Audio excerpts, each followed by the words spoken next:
Boa noite, pessoal. Sejam bem-vindos ao culto do Evangelho no Lar. Boa noite, pessoal. Boa noite. Me parece que a nossa querida Cíntia e o Cícero são os primeiros a entrar. Maravilha, hein, Ei, gente? Cícero. Boa noite, queridos. Boa noite, Cíntia, Tudo bem querida. com vocês? Boa noite, Cícero. Cícero que tá com a Lê aí, né? Né? E aí, Alexandre? Arro. Boa noite, pessoal. Tá bem pequenininha a foto de vocês, mas tá dando para ver alguma coisa. Boa noite, boa noite. Pessoal, quem for entrando, se puder nos dar um retorno do nosso som, por favor. E hoje é o culto de número 123. 1, 2, 3. 123. 123, pessoal. Acho que a Ursinha entrou. Oi, Ursinha. Boa noite. Então podemos começar. Som, acho que a Rô colocou som ok e a Via Solange também. Boa noite, querida.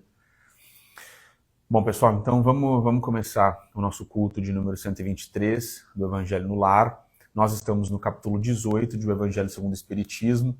Eu vi na semana passada, pessoal, alguns comentários sobre essa questão da referência. Normalmente, no início, nós falamos como nós estamos posicionados no texto. Então, nós estamos no capítulo 18 do Evangelho segundo o Espiritismo. Nós estamos no item 16. No item 16, já nas instruções dos Espíritos, cujo título é Reconhece-se o cristão pelas suas obras. E nós estamos, como a mensagem é longa, hoje no parágrafo que se inicia assim: Abri, pois, os ouvidos e os corações, meus bem-amados. Que é do espírito de Simeão, na cidade de Bordeaux, na França, dada a comunicação em 1863. Maravilha, pessoal. Então a gente vai terminar a mensagem hoje. Quer dizer mais alguma coisa? Bom, gente, então vamos iniciar o nosso culto com a prece e depois nós entramos propriamente no texto. Nosso Deus, nosso Pai, de infinito amor, de infinita misericórdia, de infinita justiça, inteligência suprema, causa primária de todas as coisas, em nome de Jesus Cristo de Nazaré, o nosso Mestre tão amado, todos nós nos reunimos aqui nesta noite, no plano material e no plano imaterial. Nós queremos, Jesus, sempre buscar a Tua face, e esse é o nosso objetivo aqui, nesta noite, Mestre. Os nossos corações estão ansiosos para sentir a Tua presença, então, por misericórdia e graça, Senhor, venha estar conosco e permita que as nossas consciências estejam abertas aos Teus postulados, à Tua palavra. Neste momento, só um segundo, pessoal, que eu vou ter que a gente teve uma interrupção aqui.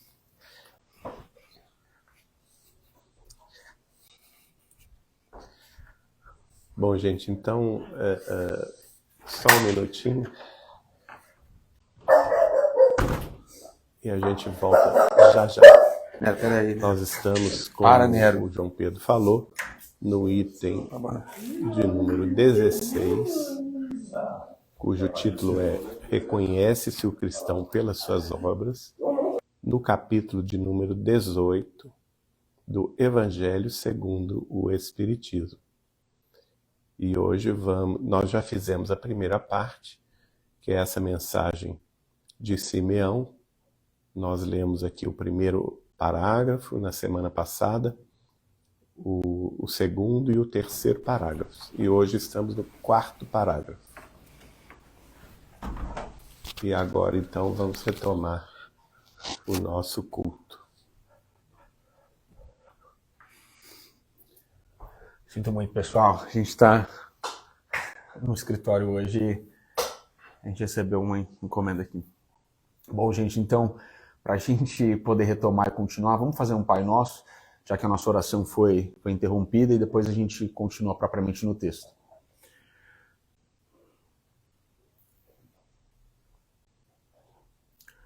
Pai nosso, que estais nos céus, santificado seja o vosso nome, venha a nós o vosso reino, seja feita a vossa vontade, assim na terra como no céu.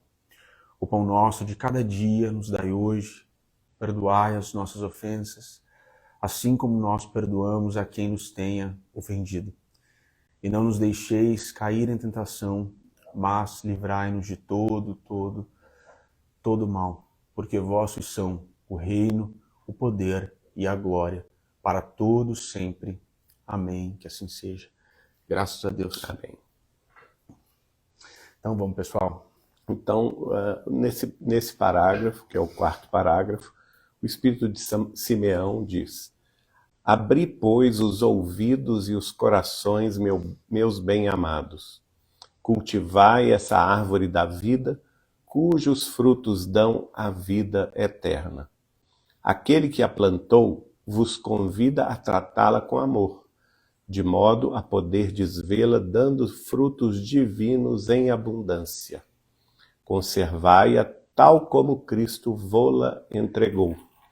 Não a mutileis, ela quer estender a sua sombra imensa sobre o universo. Não lhe corteis os galhos. Seus frutos benfazejos caem abundantes para alimentar o viajor sedento que deseja alcançar o fim da jornada. Não amontoeis esses frutos para os armazenar e deixar apodrecer, a fim de que não sirvam a ninguém. Muitos são os chamados e poucos os escolhidos. Vamos dar uma pequena pausa aqui. Eu acho muito bonito esse trecho, porque ele está comparando, e aqui a gente pode fazer uma série de ligações a esse respeito. O espírito de Simeão, que a gente sabe que é muito ligado ao Chico Xavier, né? Muito ligado à história que foi psicografada pelo Chico no há 2000 anos, de autoria de Emmanuel. Quem já leu esse romance épico de Emmanuel sabe que ele era o tio da Ana, um dos primeiros cristãos lá na Judéia, na Galileia, naquele esforço dos primeiros apóstolos, dos primeiros discípulos de Jesus, que ouviram diretamente as suas palavras, as suas pregações, à margem do Tiberíades, no Mar da Galileia, também na Judéia, em Jerusalém, em outras partes da Judéia, também em Cesareia. E nós vamos ver Simeão como sendo esse espírito pioneiro que aceita o Cristo logo no início da sua jornada, passa a segui-lo, leva a sua sobrinha Ana, que naquela ocasião era uma serva da casa de Públio Lentulus, não é? Que era um adido do imperador Tibério César junto ao governo da Palestina. Nós sabemos que Pôncio Pilatos, o governador da Palestina, província romana da Palestina, era primo do senador Públio Lentulus e, por determinação do imperador romano Tibério César, ele fora deslocado com sua família para a Galileia e a Judéia, justamente para fiscalizar o governador, seu primo, tendo em vista que ele estava, naquela época, recebendo acusações de corrupção. Então, Públio Lentulus vai para a província romana da Palestina com a função fiscalizatória outorgada a ele pelo próprio imperador romano. E naquela ocasião, ele então, na sua casa, ele acaba contratando Ana, que é sobrinha de Simeão, não é? Ana.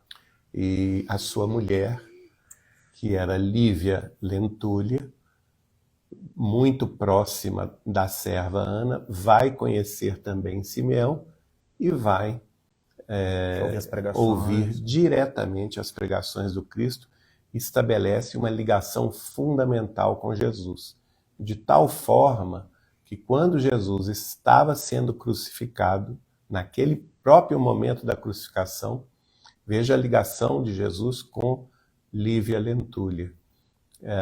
ele conversa com ela pelo pensamento. Ela estava em preces, chorosa, em casa, lá em Jerusalém, quando, pelo pensamento, Jesus conversa com ela. É lindíssima essa parte, muito bonito. E mais tarde também nós vamos ver que Simeão vai ser perseguido e vai ser morto, protegendo essas duas. E as duas estavam, né? Exato, protegendo, porque ele estava justamente escondendo a sobrinha Ana e a esposa do senador Públio Lentulus, Lívia Lentúlia, da perseguição de um dos adidos militares do governo provincial, né, do governo a mando do próprio Pôncio Pilatos, né? E estava ali com má intenções em relação às duas, e ele as esconde e acaba sendo sacrificado ali mesmo, de uma forma muito violenta. Esse espírito, então, de Escol, que é Simeão. E aí o que ele fala? Ele está comparando a boa nova de Jesus a uma árvore. Olha que beleza isso. Isso é tão bonito, gente, porque a gente tem que fazer as ligações com as obras de Chico Xavier. E com a palavra do Cristo. E a palavra do dizer, Cristo. Eu sou a videira. Exatamente. Vocês são os galhos. Né? Eu Vocês são sou os galhos, a videira, exatamente. vocês são os galhos. Mas aqui ele compara a boa nova do Evangelho de Jesus como sendo uma grande árvore. E ele nos convoca, cultivai essa árvore da vida. É a árvore da vida. Então, a árvore é um símbolo mais completo da vida que nós temos. Por quê? Em primeiro lugar, porque ela tem raízes profundas. Quanto maior a árvore, mais profundas são as suas raízes. Então, ela está fixada no solo da realidade, e bem fixada através das suas raízes, e através dessas raízes ela se alimenta da água no solo, quer dizer, ela se dessedenta com a água que ela encontra nas profundezas dos lençóis freáticos. Ela também se alimenta dos recursos naturais, dos sais minerais que estão presentes na terra. E com essa água e com esses sais minerais, ela produz, para o seu próprio crescimento, uma seiva, que equivale ao nosso sangue humano, né? Que circula no nosso corpo. No caso das árvores, é a seiva. E ela, então, começa pequenina, do tamanho de um grão de semente, mas ela vai crescendo, faz essas raízes profundas, e o tronco vai sendo cada vez maior, cada vez, ao passar dos anos, tendo uma circunferência maior, e depois ele vai produzir galhos.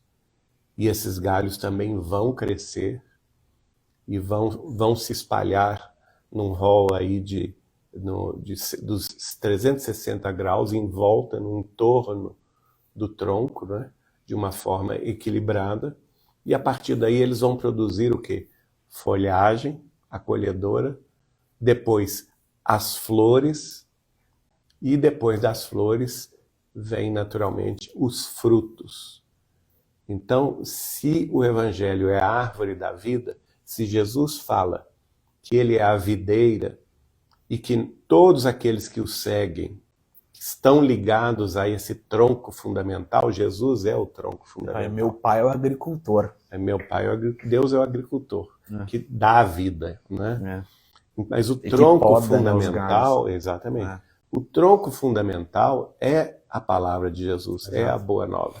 E quais são as raízes? As raízes são justamente a tradição histórica, cultural e religiosa do povo hebreu, onde Jesus nasceu. Né? Então, nós temos que reconhecer a nossa origem hebraica, em primeiro lugar, abrâmica, mosaica, Abraão lá no início, o patriarca, depois o patriarca, depois mosaica, depois também davídica, não é? Com certeza. Da linha de Davi vem a descendência dele até Jesus de Nazaré, e a partir daí o tronco fundamental, que cresce dessas raízes profundas, com a seiva da vida eterna, se fortalecendo cada vez mais. E a partir daí os galhos que vão surgir, que nós podemos interpretar de várias formas.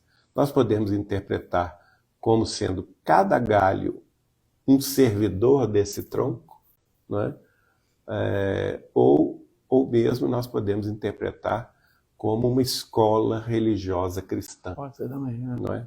E alguns galhos são maiores, são mais robustos, outros iniciantes são mais novos. mais novos, mas o fato é que nós temos que cultivar essa árvore da vida, cujos frutos dão a vida eterna.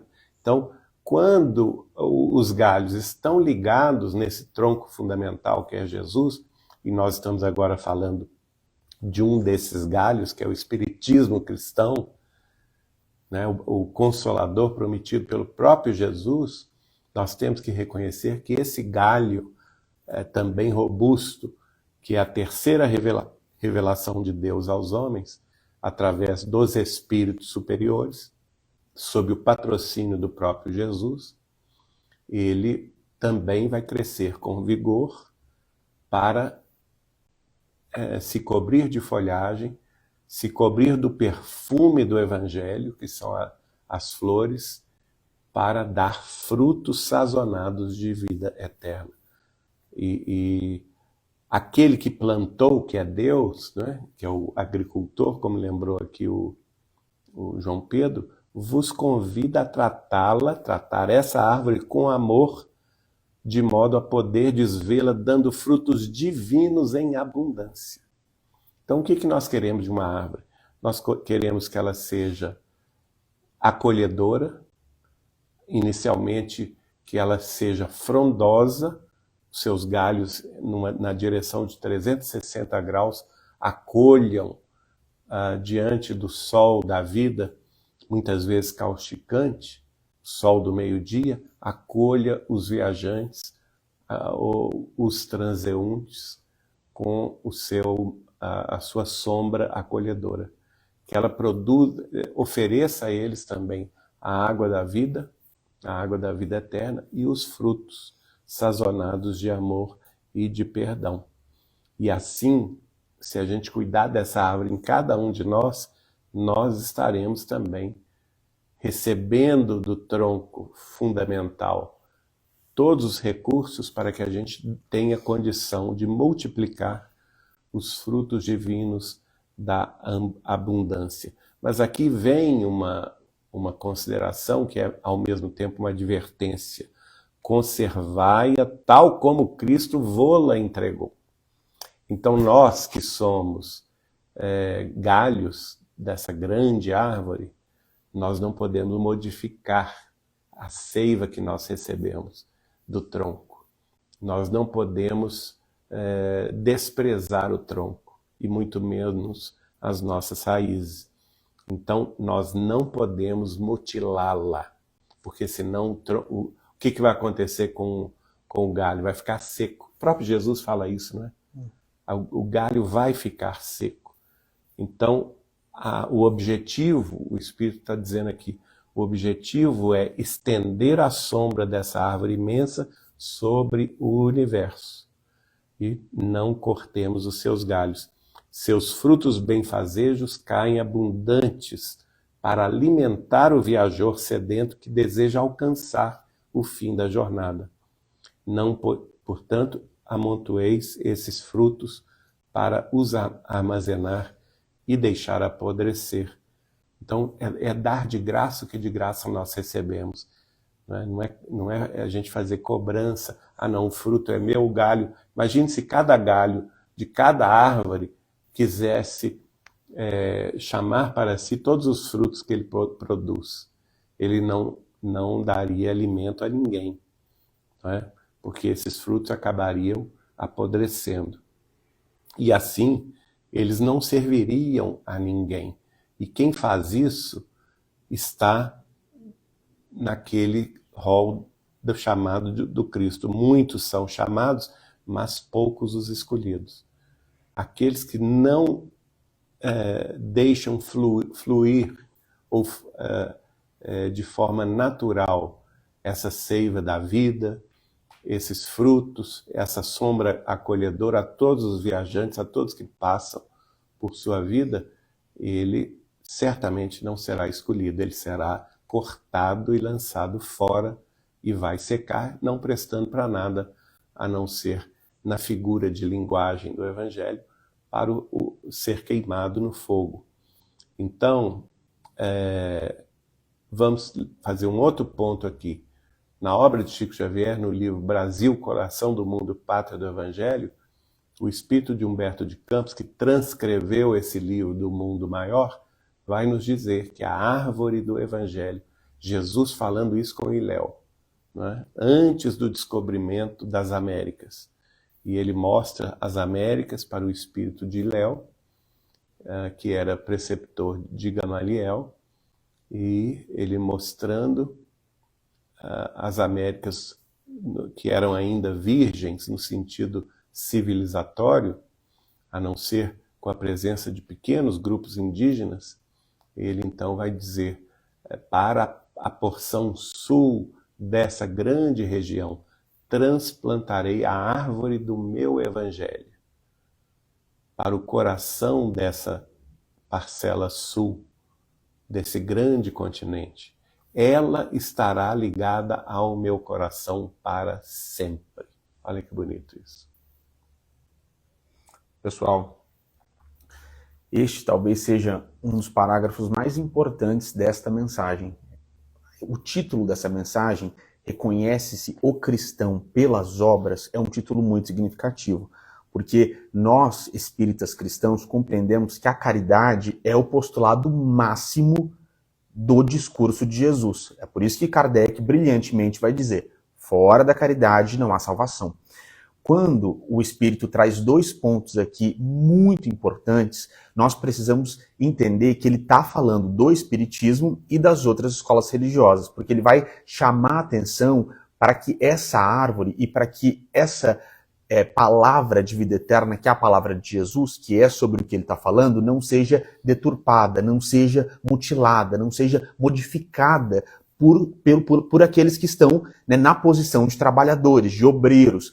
E isso acontece, pessoal, desde que existe uma tentativa de institucionalização do cristianismo. Nós falamos sobre isso nos outros evangelhos. Não se enganem, gente. Jesus Cristo não fundou uma religião, não fundou. O Geraldinho colocou muito bem.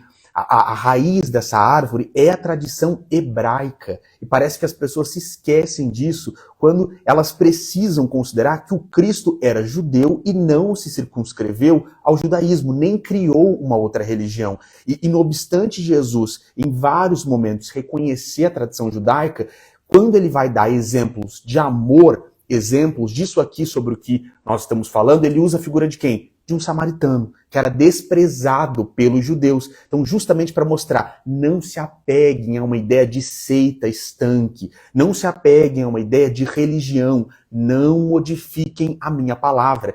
E o espírito de Simeão, ele é tão inspirado porque ele fala aqui sobre o universo, sobre a palavra de Jesus ser para o universo inteiro, universal. Então não faz sentido uma ideia de cristianismo de seita. Estanque. Exatamente, porque quando ele traz essa ideia de não deturpar, não mutilar a palavra, não mutilar a árvore, ele está falando isso para nós. Sigam os postulados do Cristo sem modificá-los. Porque ele vai falar aqui na mensagem, porque há monopolizadores do pão da vida. E, infelizmente, aqueles que deturpam a palavra de Jesus, deturpam para quê? Para tentar monopolizar essa palavra. Então, a minha religião é a religião cristã, a sua não. A minha seita é a seita cristã, a sua não. Nisso, essa pessoa está mutilando a palavra. É a pessoa que fala, fora da minha igreja Fora não da há minha, exatamente. salvação. E é por isso que a gente precisa sempre ressaltar isso, pessoal. Quando Kardec coloca o postulado fora da caridade não há salvação,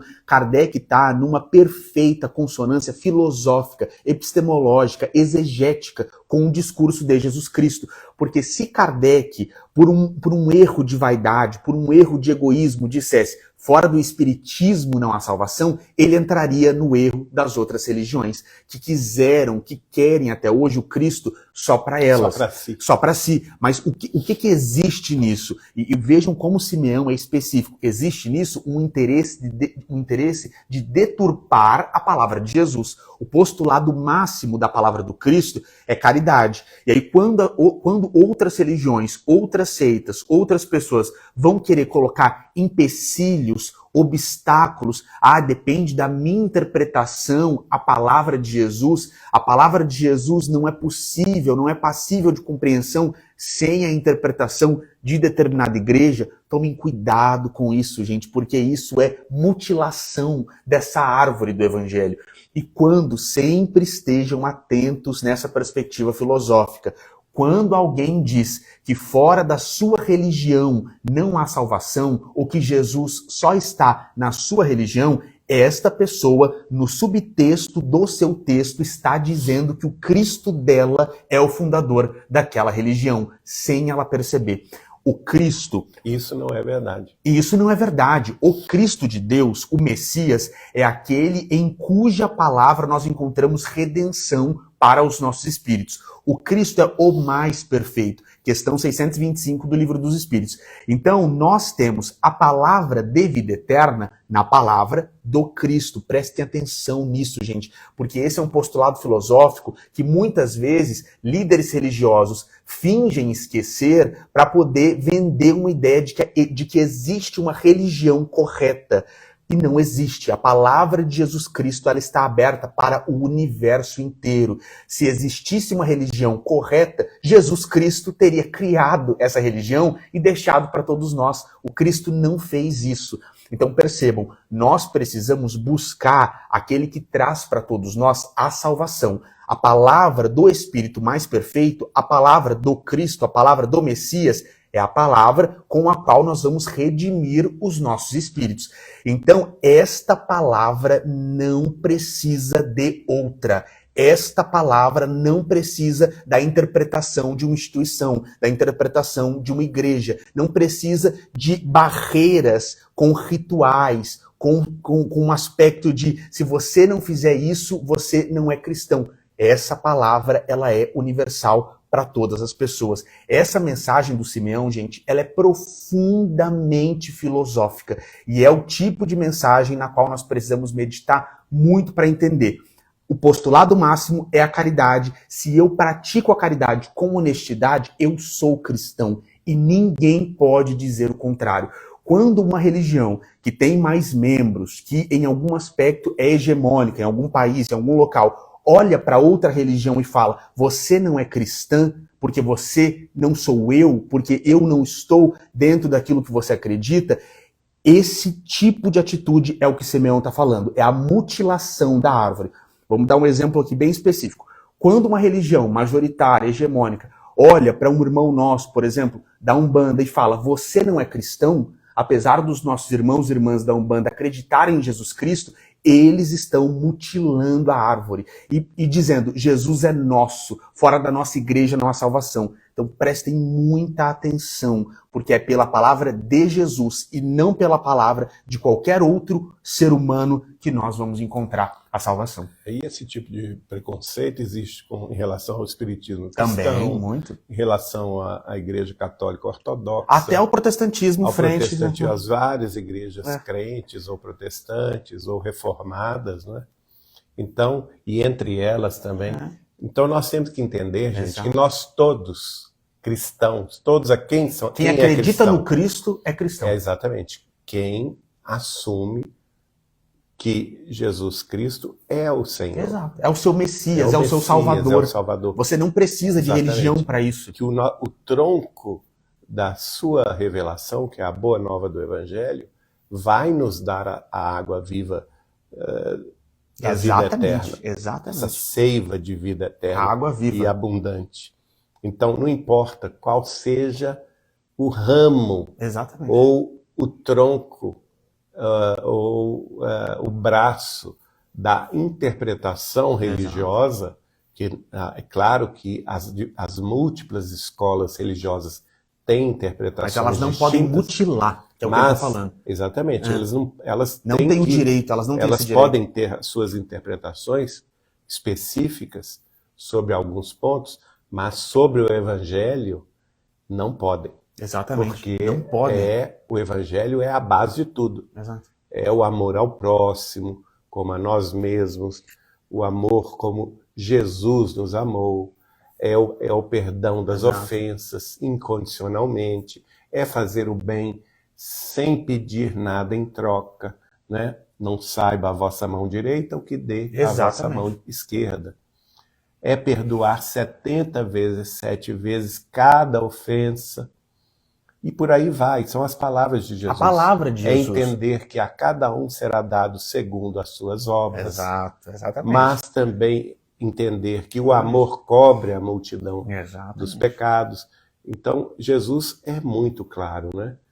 Que o amor de Deus e a misericórdia divina são infinitos e que nós precisamos nos ligar a essa seiva infinita de amor e redenção. Exato. Então, gente, percebam sempre mensagens assim, que nós precisamos estar atentos, porque existem sim os mutiladores da árvore, os mutiladores, os deturpadores da palavra de Jesus, e nós não podemos acreditar nessas pessoas, porque esses monopolizadores do pão da vida, que é Jesus, eles podem sim afastar as pessoas até da sua própria espiritualidade e pensar que por condições tão inerentes à humanidade dessas pessoas, Jesus não é para elas. Isso não faz sentido, porque Jesus veio para pecadores. Essa é a palavra do Cristo. Eu vim para os doentes, eu vim para os pecadores. Se nós nos consideramos pecadores, necessitados dessa água da vida, do pão da vida, daquele que veio redimir as nossas almas, se nós queremos Jesus, se nós queremos buscar Jesus, então ele é sim para todos nós. O Cristo é acessível a todas as pessoas. Jesus Cristo é uma porta aberta, como ele próprio se coloca no capítulo 10 do Evangelho de João, a porta da salvação, a porta pela qual as ovelhas entrarão e aí vão se alimentar e vão sair e vão encontrar vida em abundância. Então Jesus é para todas as pessoas. Não nos enganemos com aqueles que, por interesses muito egoísticos, interesses muito próprios, deturpam a palavra porque querem, enfim, algum retorno, geralmente material, desse tipo de deturpação. E é isso que o Espírito conclui aqui nesse parágrafo, dizendo: é que há monopolizadores do pão da vida, como usar do pão material. Olha o nível dessa mensagem. Não sejais do número deles. Quer dizer, justamente isso que o João acabou de dizer, né? A gente tem que se afastar dessas pessoas que querem materializar o pão da vida. Exatamente. Que querem trazer para a transitoriedade dos gozos e dos poderes da matéria física o que é de origem espiritual. Exato. Por isso que Jesus havia nos dito: o meu reino não é deste mundo, né? E quando os fariseus quiseram tentar Jesus a respeito de servir a Deus ou ao Império Romano ou à autoridade palestina, ele sabiamente perguntou, tomou uma moeda, qual que é a moeda que vocês têm aí na mão? Aí eles mostraram. Qual a inscrição? Essa inscrição e essa face é de quem? É de César. Então ele respondeu: dai a César o que é de César e a Deus o que é de Deus. Mostrando que há uma separação clara entre o que é da materialidade humana, que não pertence à ordem religiosa, do que é eminentemente religioso, no sentido de espiritualidade profunda e que não tem nada a ver com a materialidade humana. E por aí, então, o Espírito Simeão, vai dizer: não sejais do número desses últimos, que misturam, né? Que monopolizam o pão da vida, misturando-o na lama humana. Exatamente. Dos desejos, dos desvios, dos vícios. Você falou muito bem do poder. Do poder, porque isso não tem nada a ver com a espiritualidade superior. A árvore que dá bons frutos, prossegue Simeão dizendo, deve distribuí-los para todos. Olha que beleza. Olha aí, gente. Então, não tem... Você não... Quem bate à sua porta pedindo auxílio, pedindo abrigo, você não vai perguntar a ele se ele é cristão, se ele é espírita, se ele conhece o cristianismo, se ele conhece o espiritismo. Se ele é homem, se ele é mulher. Não importa a origem, exato. De onde ele vem, não interessa. Não interessa. Se ele vem buscar auxílio, você vai proporcionar auxílio. É só isso. Não se pede mais nada além disso, não é? Então a gente não pode ter muros de separatividade, a gente não pode perseguir quem não concorda conosco, não é? E ele fala, e depois procurar os que estão famintos, olha aí, famintos de quê? Tanto do corpo quanto da alma, principalmente da alma. Levai-os para debaixo da copa da árvore, olha só, sombra acolhedora.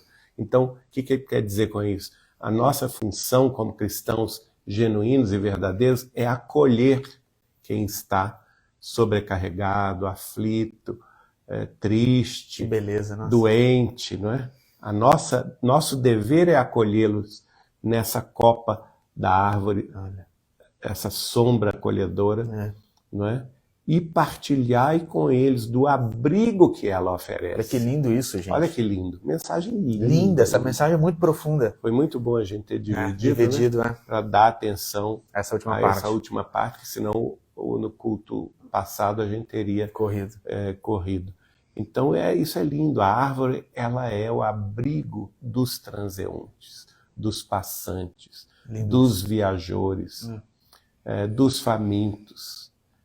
Aqueles que querem um momento de pouso, de pausa na sua vida agitada, na sua viagem, no seu deserto, trajeto, gente, que é a vida, no deserto da vida, né? Então a gente não deve também exigir nada em troca. É aquela história, faça a sua parte, que Deus fará o resto. Nós vamos lembrar também aqui desse ponto da parábola do semeador. O semeador saiu a semear. E mais no final dela, quer dizer, nós, como cristãos, devemos ter essa função de semear, mas sem preocupar com o fruto. Exato. Porque o fruto vem de Deus. Isso não pertence a nós.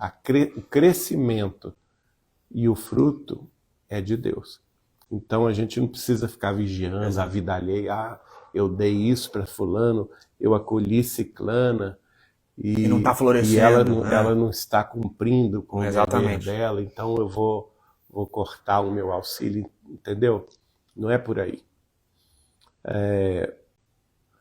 Não se colhe. Aí o Espírito diz, não se colhem uvas nos espinheiros.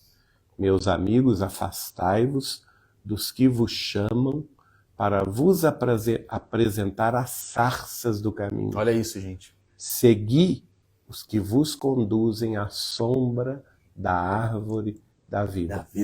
E aí é aquela história que vai nos fazer lembrar quando Jesus disse, haverá muitos falsos cristos e falsos profetas. E aqui o Simeão está nos dizendo, como que eu vou separar uma coisa da outra? Como que eu vou saber se essa árvore é boa ou não? Pelos frutos. Né? Então, se alguém te convida para ser acolhido à sombra dessa árvore grandiosa da vida, que oferece a sombra acolhedora, que oferece a água que descedenta, que oferece o fruto que alimenta, espiritualmente falando, obviamente, aí sim nós sabemos, e essa árvore dá frutos a 1000 por um, a 100 por um, nós sabemos que essa árvore é de boa procedência. Mas aquele que nos convida para contemplar uma sarça, o que é a sarça? É aquela árvore retorcida, seca, aquele emaranhado de galhos, não é? De folhagens secas, de cordões secos que você não vê o que é aquilo. E que machuca. Que machuca, está cheio de espinhos. De farpa. E farpas cortantes. E muitas vezes o que acontece com a sarça? Ela pega fogo. Exatamente. Ela, inclusive lá no inízer da Bíblia, início da Bíblia tem a sarça ardente. A sarça ardente, que não se consumiu. Que ficava ali pegando fogo. Quer dizer, quem te chama para a materialidade humana, o materialismo, as sensações transitórias, os gozos transitórios, os vícios, quem te chama para partilhar consigo todo tipo de desvio de caráter, né? De violência, de crimes, de corrupção, é a sarça. E essa sarça um dia vai arder. Exatamente. E aqui, gente, a gente precisa destacar essa frase, distribuí-los para todos e depois procurar os que estão famintos. Imagina se nesse momento de distribuir os frutos do evangelho, esse trabalhador coloca uma barreira. Ah, não, mas o estrangeiro não entra. O homossexual não entra, a mulher não entra, o diferente de mim não entra. Isso não faz sentido. A mãe solteira não entra. Aquele que não é da minha religião não entra. Isso não faz sentido, pessoal. Percebam a beleza desta mensagem. Um evangelho para todos. A palavra de Jesus no topo. Isso é cristão, viu, gente? Exatamente. Isso é espiritismo cristão mesmo. Exato. A palavra de Jesus absolutamente no topo de toda e qualquer leitura de livro sagrado. Então, o que Jesus falou? Nós vamos atrás disso. Simples assim. Aí, já partindo para o final da mensagem, que é lindíssimo, ele vai dizer: o divino Salvador, o justo por excelência, disse, e suas palavras não passarão. Nem todos os que me dizem Senhor, Senhor, entrarão no reino dos céus, mas somente os que fazem a vontade de meu Pai que está nos céus. Comenta para nós, João. Lindo demais, né, gente? A gente tá falando sobre isso aqui. E mais uma vez, e nós sempre fazemos esse comentário. Com tudo que a gente diz aqui é com todo respeito a todas as religiões alheias e separando em todas as religiões o joio do trigo. Em todas as religiões há pessoas maravilhosas, trabalhadores sinceros, cristãos verdadeiros. Agora, não nos enganemos. Existem discursos que querem sim, como o espírito de Simeão colocou muito bem pra gente, mutilar a árvore. E quando Jesus... São os adulteradores. Adulteradores mesmo, os deturpadores da árvore. E quando o Simeão traz essa frase que o nosso Cristo nos disse, desses que falarão Senhor, Senhor, porque muitas vezes, pessoal, a pessoa, de tanto criar subterfúgio, ela acaba acreditando naquilo e quando chegar no dia do desencarne, de encarar a própria consciência, ela vai tentar ali, mas eu preguei a vida inteira, eu estive no templo a vida inteira, e isso em todas as religiões, do espiritismo às religiões, digamos assim, mais tradicionais, mais hegemônicas, mais majoritárias. Mas eu fiz a vida inteira de acordo com aquilo que me foi ensinado. Mas a gente tem falado isso aqui, pessoal, a palavra de Jesus, o evangelho, né, e a descrição do discurso do Cristo, Mateus, Marcos, Lucas e João, essa palavra está aí para todos nós, há muitos anos. Então, em algum termo, exige-se sim de todo ser humano uma busca mínima por essa palavra. Não faz sentido, pessoal, em qualquer religião, você não parar para uma reflexão filosófica que seja sua. Você não parar para ler os evangelhos e em algum dia da sua vida pensar, o que eu penso sobre isso? Como que a palavra de Jesus me atravessa o meu espírito? Como que eu interpreto? Porque a palavra de Jesus, gente, ela é essa água que sacia as nossas almas. Então cabe a nós também buscar essa fonte e beber diretamente. É maravilhoso quando nós estamos reunidos em esforços de intelectualidade. Mas o estudo sozinho, você com o evangelho, você com a palavra de Jesus, isso é necessário. Essa busca é pessoal. Essa busca no final, a cruz ela sempre vai ser individual e essa busca de redenção espiritual, ela é de cada um. Porque do contrário, se nós passarmos a vida só ouvindo um líder religioso, nós podemos cair nisso aqui. No dia do desencarne, Senhor, Senhor, mas eu não profetizei, mas eu não fiz como me ensinaram, mas eu não vivi dentro do templo, dentro da igreja, dentro do centro espírita. Os ritos, eu não cumpri o que me falaram.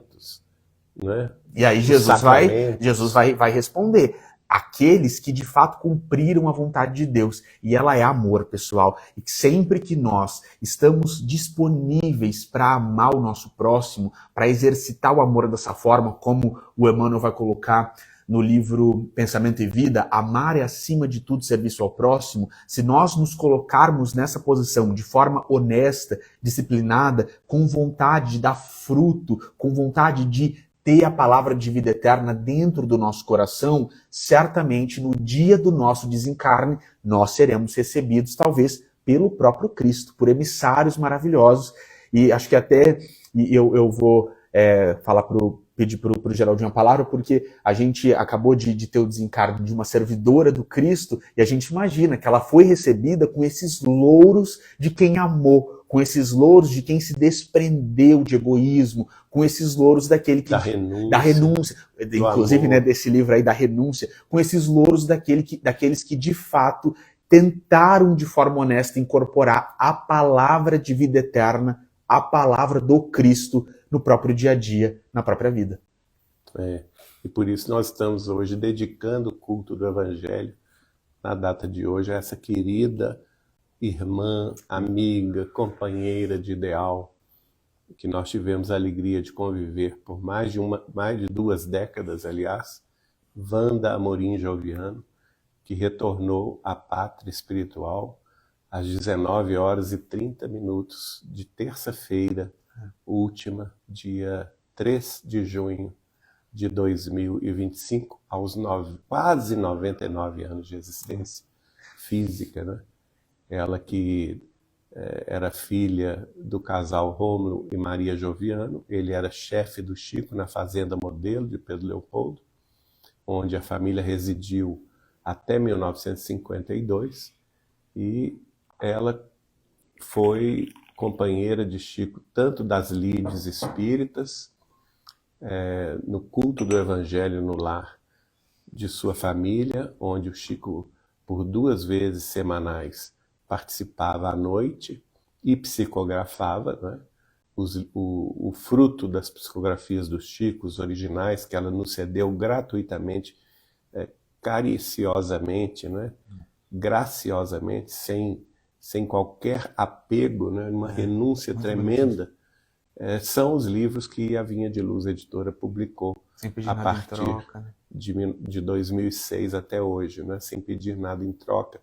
E ela fez isso com muito gosto, e também ela foi além dessa parte da sua própria família. Ela colaborou junto com o pai durante muitos anos, até 1952, com o Centro Espírita que havia sido fundado por Chico, o grupo Centro Espírita Luiz Gonzaga, de Pedro Leopoldo.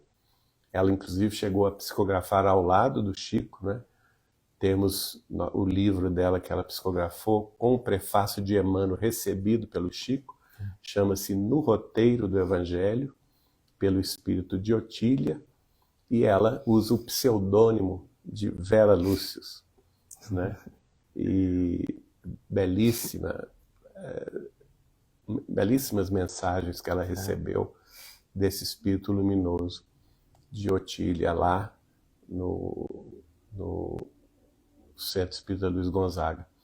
E ao lado do Chico também, ela participou de atividades caritativas, ajudando a fundação do Lar Espírita André Luiz de Petrópolis, tendo a orientação direta do Chico a ela e a sua amiga Susana Maia Mouzinho. Então nós estamos aí diante de uma servidora do Cristo que dedicou a sua vida inteira à preservação e à divulgação do espiritismo cristão, da tarefa de Chico Xavier psicográfica, e esclarecendo para nós os bastidores tanto da espiritualidade maior, que ocorriam desde 1934, pessoal, na Fazenda Modelo de Pedro Leopoldo, até 1962. Que beleza, gente. Então nós estamos falando aí de 28 anos, né? 34 a 62, 28 anos.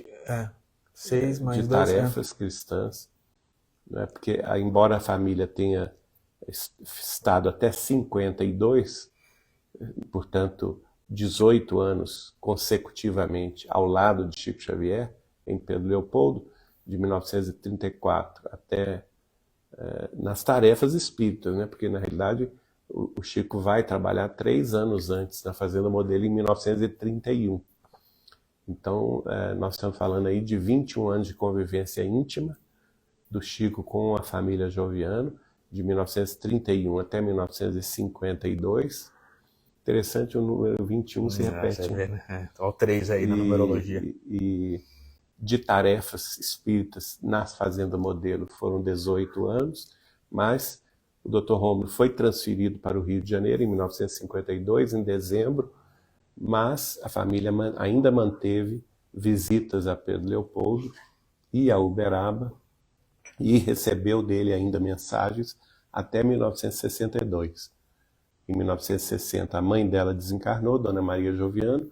Em 1970, ambos já no Rio de Janeiro, desencarnou o Dr. Rômulo, pai dela, e ela ficou praticamente solo nesse trabalho no Rio de Janeiro, junto com Susana Maia Mozinho, fazendo os cultos do Evangelho também na casa da Dona Susana, e depois também na colaboração do Lar Espírita André Luiz de Petrópolis. E a partir de 2006, junto conosco, na casa de Chico Xavier, de Pedro Leopoldo, e na editora Vinha de Luz, publicando aí dessas psicografias originais de Chico, um número de livros que até já me perdi aqui São na muitos conta, livros, mas que passam de 12. Então, com muita alegria que nós estamos, embora saudosos, com o coração apertado no peito por essa desencarnação, mas a alegria que nos vai na alma é de saber que ela foi muito bem recebida, certamente, tanto pelo próprio Chico, quanto pelo Neio Lúcio, que era seu avô, professor Arthur Joviano, esse benfeitor espiritual que nós todos no movimento espírita cristão reverenciamos como sendo o nosso guia do Evangelho no Lar, né? Inclusive o Ele que dele, foi né, o guia do Chico Xavier para o Evangelho no Lar, professor Arthur Joviano, que no livro 50 anos depois era a personagem Neio Lúcio, por isso que ele assume esse pseudônimo, não é? Mas aí com Czinho, né? Que Neio Lúcio, né, no livro, aportuguesando para o Brasil do século XX, ele passou a assinar como Neio Lúcio, escreveu vários livros, nós publicamos vários deles, né? Um total de 7. E ele está também no livro Renúncia, como a personagem Jacques Duquesne Davenport, um educador, exatamente, professor, dono de escola. Né? E assim toda a família Joviano estão nesses 2 livros, tanto 50 anos depois, quanto no Renúncia.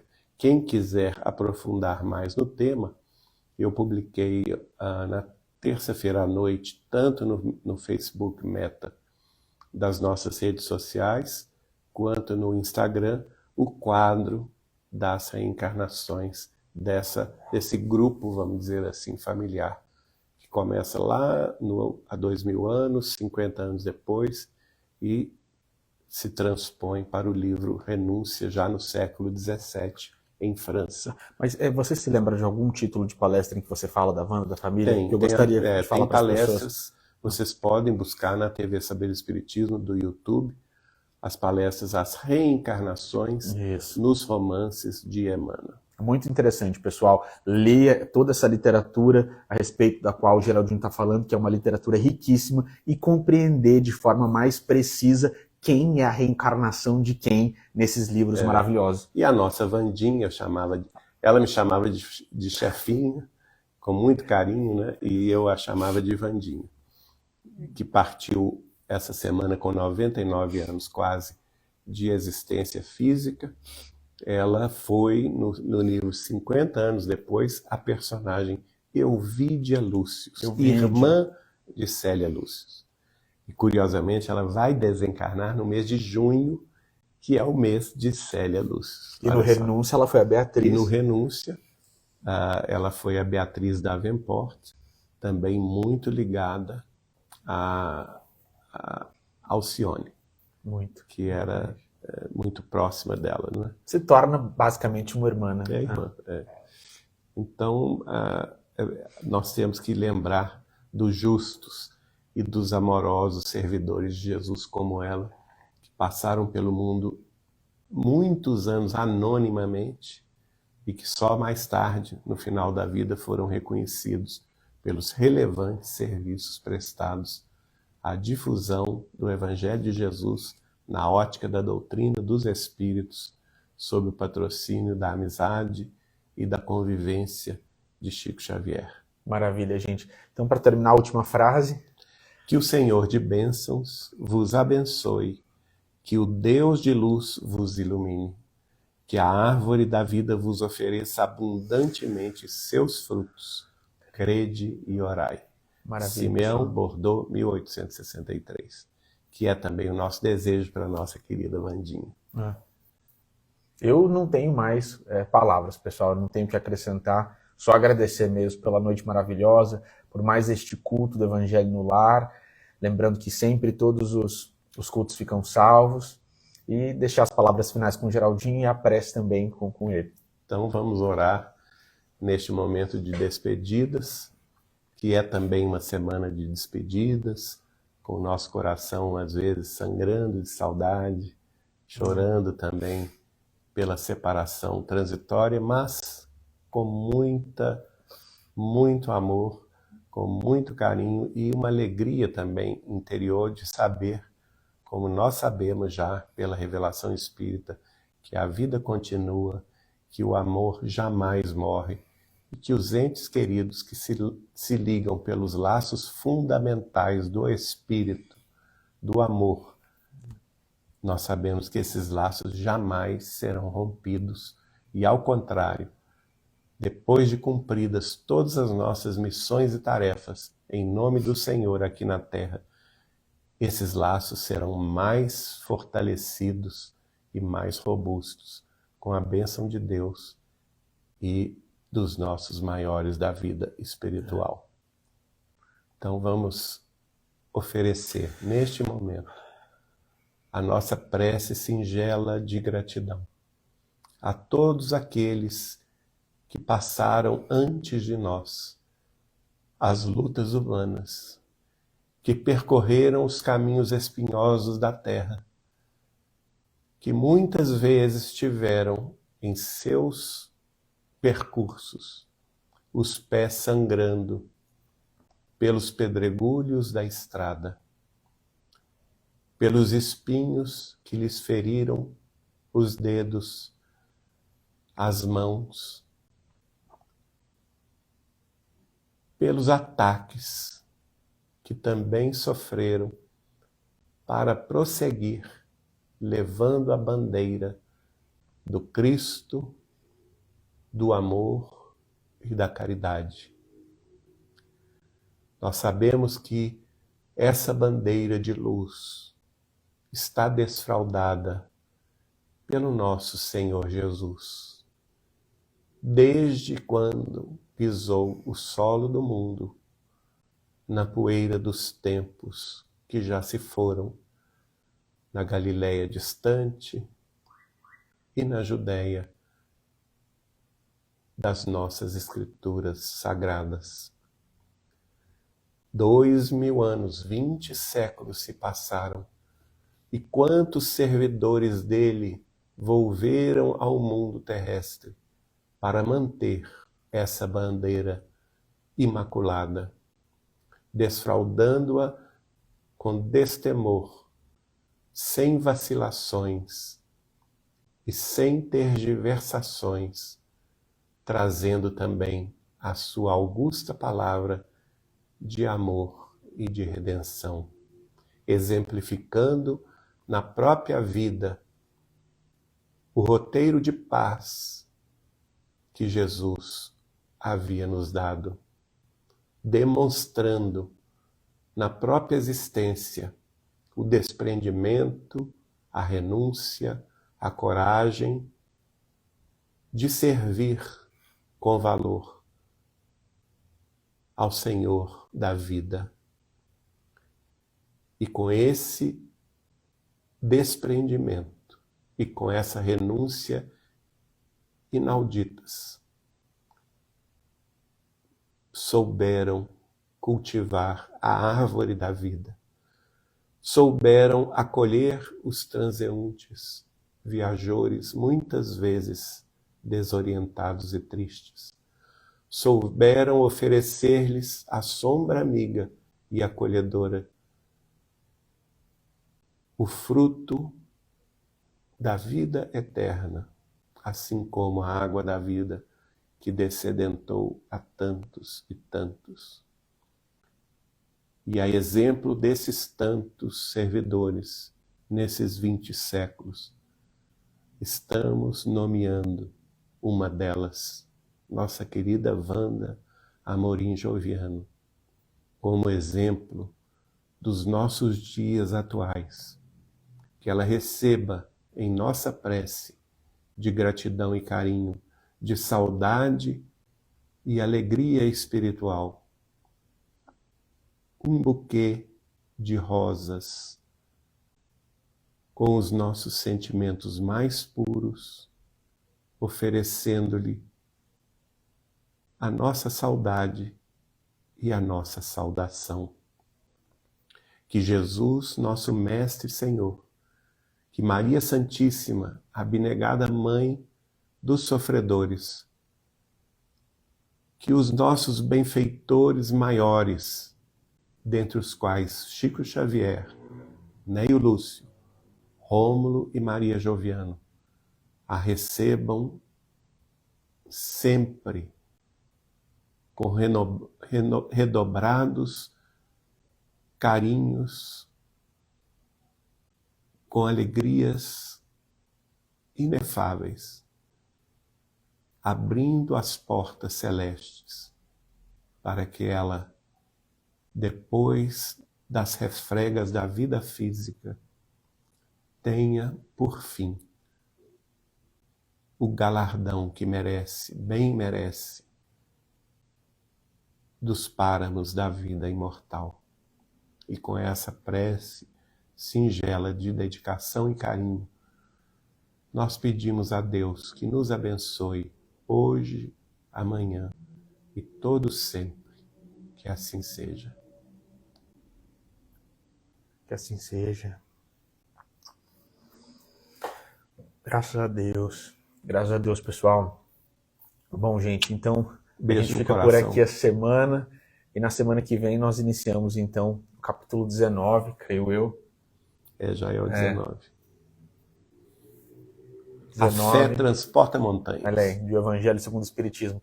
Grande abraço, pessoal. Gratidão. Até semana que vem.